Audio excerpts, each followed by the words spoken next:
Welcome back to another video. It's your favorite professor, Dr. Tarcia Hubert. In this video, we're going to be talking about simple random sampling. All right. So before we talk about simple random sampling, I want to jump out of here really quick. And I want to take you to a website called Gallup.com. Gallup is a company that conducts a lot of research. They give a lot of surveys. They do a lot of different studies. And if you can look on their page, they have some reports that they just put out on the factors of happiness, engagement by generation, and that's in the workplace, and a couple of other studies, but they do a lot of studies. If you are interested, you can look at their page. It's Gallup.com. And they basically collect a lot of information. And so one of the things I want to point out is that whenever they collect information, they have a certain population they want to study. So like, for instance, they were studying young workers. The thing is, they cannot interview or survey every young worker. So what they do is they collect a sample of young workers that they survey. All right. And so the way that they get that sample is really, really important. And that's what we're going to be talking about in this video. One method for collecting a sample. So there are different methods for sampling. There are 4 in particular that I want to talk about, but in this video, I'm only going to be talking about this first one here, simple random sampling. But in a different video, I will also talk about stratified sampling, systematic sampling, and cluster sampling. All right, so simple random sampling. So random sampling is the process of using chance to select individuals from a population to be included in the sample. So it's just like what it sounds. It's random, right? And you're using chance to select those individuals. Now, simple random sampling is when you sample, you take a sample of size n. N just represents however many you're going to sample from a population of size n. So notice that's a little n and a big N. So remember, the population is the complete group of people that you want to study.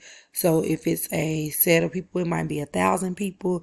You cannot study every person, or if you cannot study every person, you'll take a subgroup of that 1,000 people, and that's your sample, and that's little n. So you might take 50, you might take 100, you might take 200. Whatever amount you take from the big population, that is your little n, which is your sample size. So a sample of size n from a population of size capital N is obtained through simple random sampling if every possible sample of size n has an equally likely chance of occurring. So that means each individual or each thing in the population has an equal chance of occurring. That is a simple random sample, okay? Let's look at an example. Sophia has 4 tickets to a concert, and 6 of her friends have expressed an interest in going to the concert. The 6 friends are Yolanda, Michael, Kevin, Marissa, Annie, and Katie. So now there's 4 tickets. So one of them is for Sophia for sure, but she has 3 tickets to give away. So what we want to do is we want to look at all possible samples of n equal 3 from the population of n equal 6. So the population is the total group of all of her friends. She cannot take all 6 friends. She can only take 3. So we want to look at all the different ways she can choose 3 friends. All right. That's the first part. And then we want to comment on the likelihood of the sample containing Michael, Kevin, and Marissa. All right. So what we want to do is list every possible combination of n equal 3.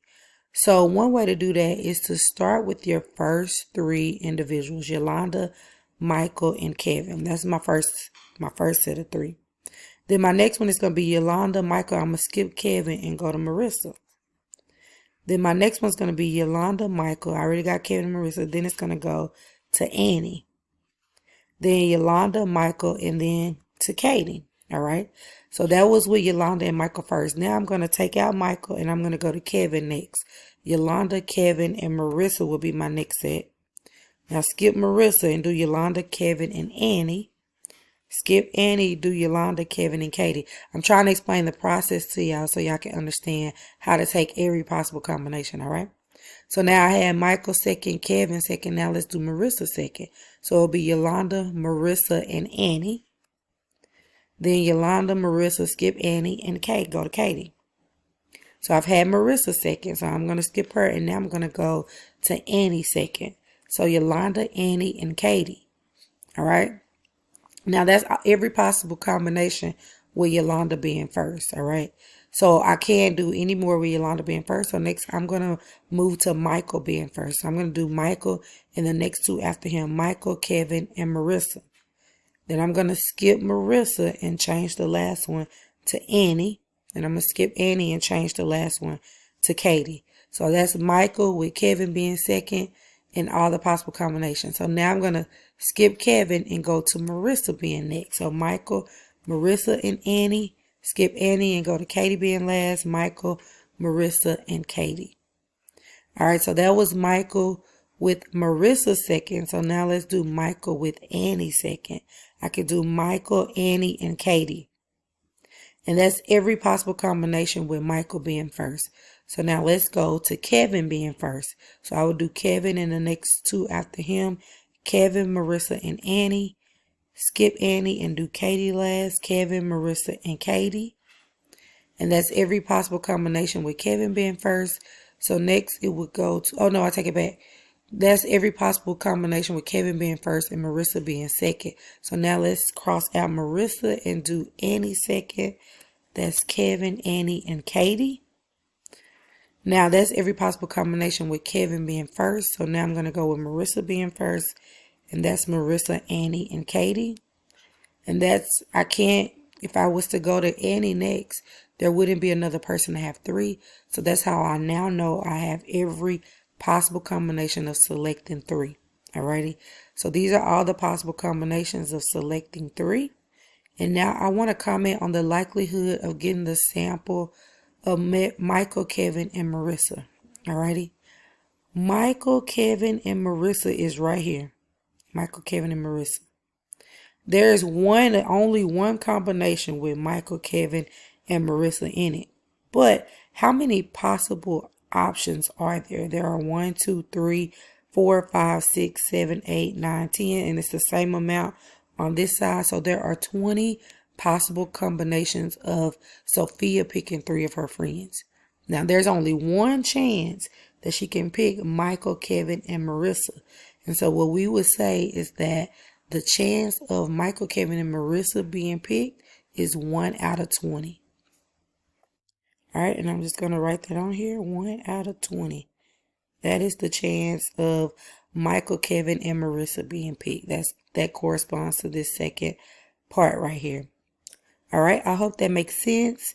I hope you could go through and understand how I created every possible combination of sample size n equal 3 from the full population size of n equals 6.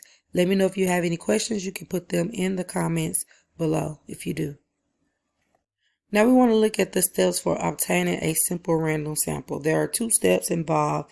And the first one is you obtain a frame. A frame is just the list of all the individuals in the population of interest, okay?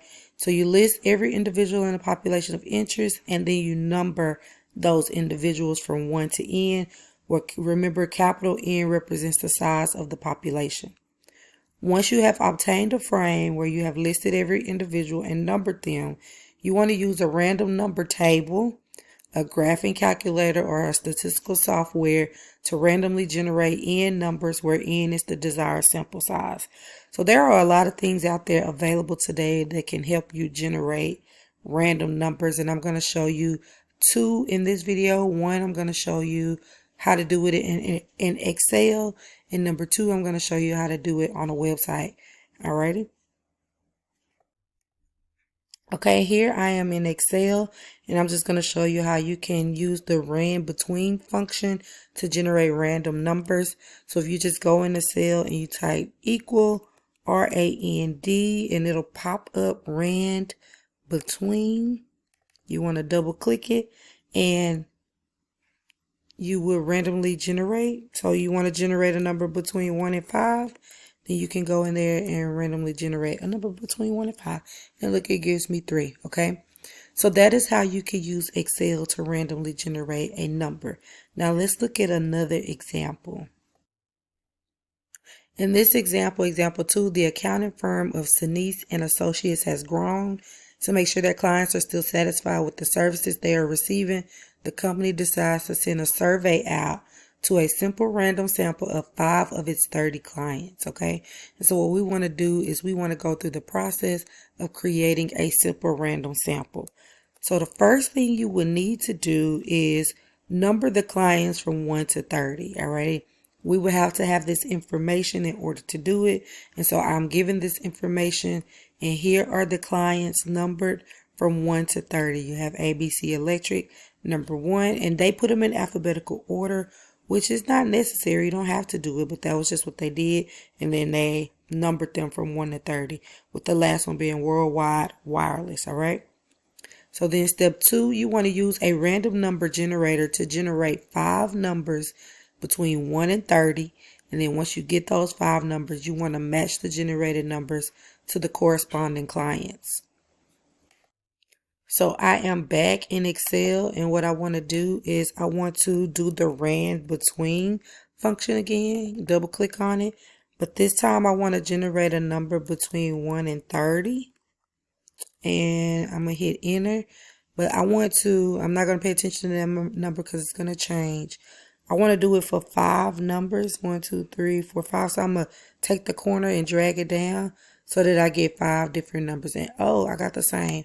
So sometimes it's safe to do double more. That way, if you get any repeated numbers, you can take them out. Alrighty. But first I had like a few 19s. I don't know if y'all paid attention to it. But now I have some different numbers. So I wanted 5 numbers. So you can generate it for more than 5 to be on the safe side, to make sure you have enough numbers just in case some repeat. So my numbers of interest will be 1, 27, 22, 16, and 14. So I want to come back over here to my table and get the companies that correspond with those numbers. So my first one was number 1. So that will be ABC Electric. My second number was 27. That'll be Ultimate Electric. My third number was 22. That'll be Ritter Engineering. Number 16 will be Lucky Larry's Bistro. And number 14 will be John's Bakery. So those will be the 5 companies that we send the survey to determine if our clients are still satisfied with the growth of the company or with the services the company is providing due to growth. And so that is one way for obtaining a simple random sample. We use a simple random generator. And then the last thing that I was going to show you, was that there are websites as well where you can generate random numbers. You can generate random numbers on your calculator. And then there's a feature in my math lab called StatCrunch that will also allow you to generate random numbers. The only thing is you want to make sure that the numbers are truly random and that each number has an equally likely chance of being selected. And so random.org says that their numbers are truly random. As you can see, what's the fuss about true randomness? But basically, you just come over here, put your minimum number and your maximum number. Your min is 1, your max is 30, and you generate a number. So 21 is the first number. 13 will be the second number. 26 will be the third. 3 will be the fourth. And 22 will be the fifth. So those will be your 5 random numbers, okay? So you just want to generate numbers randomly, and that is how you get a simple random sample. So if y'all have any questions whatsoever about anything we discussed in this video, please don't hesitate to put those questions in the comments below, and I will respond as soon as I get a chance. Thank you for watching this video, and I will see you in the next video where I will talk about the other methods for sampling: stratified sampling, systematic sampling, and cluster sampling. Thank you for watching.